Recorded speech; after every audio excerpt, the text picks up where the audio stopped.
ప్రభునందు ప్రియమైన దేవుని బిడ్డలకు మన ప్రభు అయిన యేసు క్రీస్తు నామున శుభములు కలుగునుగాక. ఈ యొక్క దినమందు దేవుని యొక్క వాక్య ధ్యానం కొరకు ప్రకటన గ్రంథాన్ని ధ్యానం చేసుకుంటూ ఉన్నాము. ప్రకటన గ్రంథము 14వ అధ్యాయంలో 16వ వచనాన్ని చూసినప్పుడు మేఘం మీద ఆసీనుడై ఉన్నవాడు అనే విషయాన్ని ధ్యానం చేసి ఉన్నాం. ఆ యొక్క ఆసీనుడై ఉన్నవాడు తను కోతకు సిద్ధముగా ఉన్నట్టుగా మనకు కనబడుతూ ఉంది. తన కొడవలి భూమి మీద వేయగా భూమి పైరు కోయబడెను. ఎందుకు భూమి మీద వేశాడు? సమయము సమీపించింది, కోతకాలం వచ్చింది.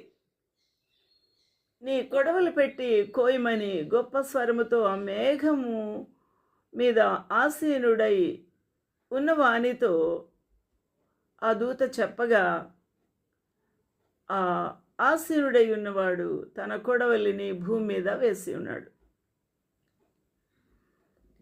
భూమి పైరు పండినది.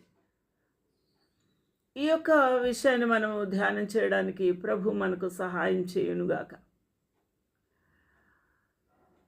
ఈ యొక్క సత్యాన్ని మనం గమనించినప్పుడు దేవుని యొక్క వాక్యంలో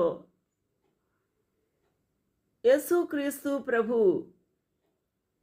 తన యొక్క పరలోక మర్మములను గూర్చి ఆయన బోధించుచు శిష్యులతో అనేక విషయాలు మాట్లాడి ఉన్నారు. ఆ మాట్లాడిన సంగతులలో చాలా విషయాలు మనకు ఈ యొక్క వ్యవసాయం గూర్చి ప్రభు ఉపమాన రీతిగా చెప్పి ఉన్నాడు. ఈ ఉపమానములో ఇదిగో విత్తువాడు విత్తుమునకు బయలు వెళ్ళెను అనగా, విత్తనము అనగా దేవుని యొక్క వాక్యం అని మనకు అర్థము ఇస్తూ ఉన్నది. బయలు వెళ్ళుట అనగా యేసుక్రీస్తు ప్రభు దేవుని యొక్క వాక్యమును, పరలోక రాజ్య మర్మములను వివరించుటకు తానే స్వయంగా వచ్చి ఇశ్రాయేలు వారికి, యూదులకు తెలియచేయుటకాయ పరలోక మర్మములను గూర్చి ఆయన తెలియచేసినప్పుడు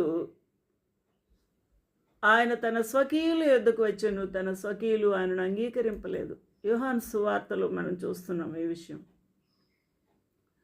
అందువలన స్వకీయులు రిజెక్ట్ చేసి ఉన్నారు.